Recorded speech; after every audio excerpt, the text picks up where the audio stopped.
What's going on, you guys? Frilla here, another RC related video. Last video we saw that our connector going to the ESC right around here has a break in where it connected. It just looks like I didn't crimp it hard enough. General RC rule of thumb, you should want to go in with crimp and heatsink, especially numerous times like I did on this connector. It adds lots of resistance and it doesn't allow your RC to perform at peak performance. But truthfully, when you're doing it yourself, shit happens and you need it done. You need stuff done right away. So this is what you do, but then obviously you end up paying the price for it. You know, that's what happens. So not sure how clearly you guys could see this right here, but right around here you could see the break where it should be crimped. So what we're gonna try to do is repair that, and we're gonna try to repair that and see what we can do. So heavy on the try, because truthfully I want to cut it where the wire is good all the way down to the bottom of where the wires are, and like just cut a huge chunk and solder. That's what you should really be doing, is soldering these things. But I mean, that's not what we're gonna do today. Okay, the premise of this guy is to be cheap, fast, fun. All right, Exceed Sunfire base, got it for free. Went through plenty of setups on it, but you know, it's supposed to be as cheap as we can get with, you know, the RC mess. So I don't know, let's jump right into it, I guess. All right, so got you guys propped up at a different angle now. Hopefully you could see things a little bit better. This is the wire that we will be working on. You know, nothing insane. I guess the first thing we could do is try to crimp it back. Yeah, first things first. I'm gonna do the super manual set. I usually have like almost like a springy automatic type, but we use the super set, super freaking manual thing, and try to like set this wire deeper in.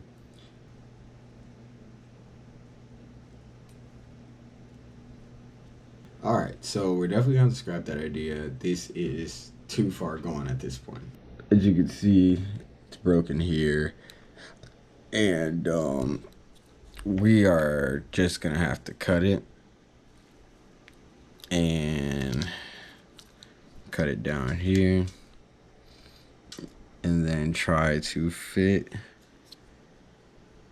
some of these on here, because these actually have done me well. Very well. So whatever.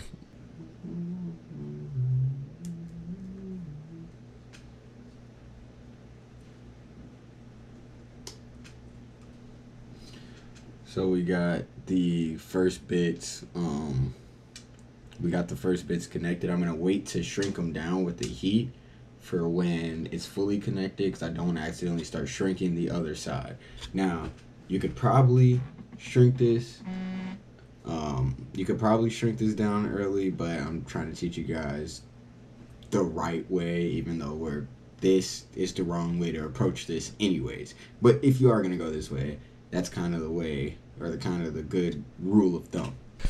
So that wasn't as bad as we thought it was going to be. So as you can see, we got them sitting here unshrunken. You kind of do a pull test to make sure that everything is tight. So here's a little pull test. It's doing it good. And this is also really good because I had a lot of extra wires, so this shortened the wire length up quite a bit. So hopefully, you know, there's not as much resistance, power gets delivered easier, you know, just all good things. All right. So now we are going to wrap all this up with a lighter. Once again, this is the way I do it. How you should be doing it, you should get a heat, like a little, almost like an induction heater. It doesn't produce a flame. Some of them produce really tiny flames. You get a really tiny torch, or you could get the cone that just heats up around the heat shrink and it shrinks it evenly. Using an open flame, you could possibly tag wires, melt something you don't really want to melt, and burn your fingers. So it's usually not a good time all the way around. Once again, though, I've been doing this on my RC cars. You don't have to do it this way. This is how I do it. So I'm going to give you the good way and I'm going to give you the cam way. So right now I'm heating it up, moving it back and forth real quick to kind of try to spread the heat evenly. And the trick is with these heat shrink crimp combos, you want to go until you start seeing this fluid almost like ooze out of both ends. And what that is almost like a waterproof sealant that activates once it gets hot. It melts and it seals up every gap to the point where it's like squished out the ends, and then it cools, which leaves your connection waterproof. And I use these connections on the battery side. I should have taken my same advice on the ESC side, but I didn't. So the battery side has shown no issues whatsoever compared to the ESC side, which clearly you see we're redoing the wiring. Also, make sure you're holding your lighter up and away from the flint strike, because you can heat up that flint strike and it will spring out. Alright, I had a clipper blow up in my goddamn face and it was not fun. Here's our fresh new connections. As you can see, they're nice, sealed up tight. So we'll let it cool down and then we can test our new connections.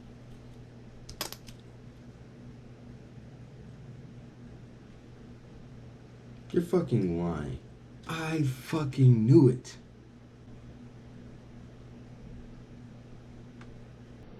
Holy shit.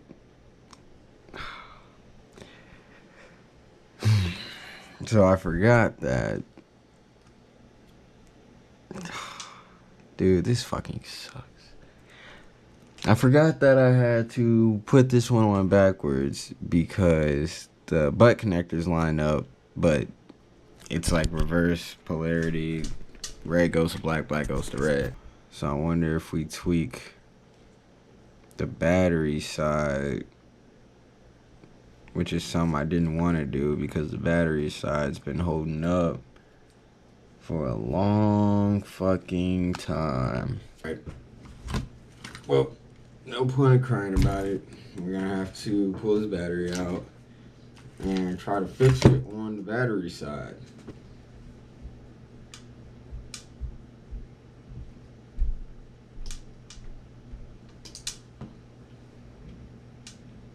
I've got one try.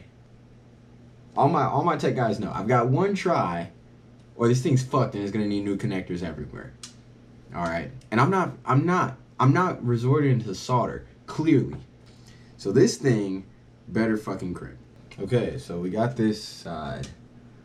We got this side going. All right, so we got them connected.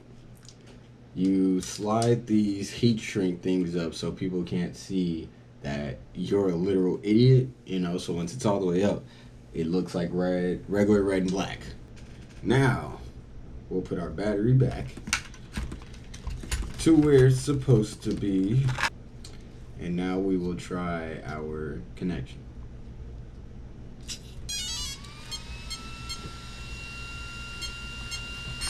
All right. In the next video, you guys will see this thing running, hopefully running without any issues. We'll be able to road test our connections, make sure that nothing else is going faulty, and wait for the next thing to break. Like, comment, subscribe, even though, you know, I know we're not there yet in the view count, but eventually, in a few years, you guys will be going back to the older videos to see what it was like, and here I am waiting on you. This is what it was like. It was trash. It's probably still trash, but as of right now, it's garbage. So like, comment, subscribe. Love everyone who tunes into this, and see you on the next one.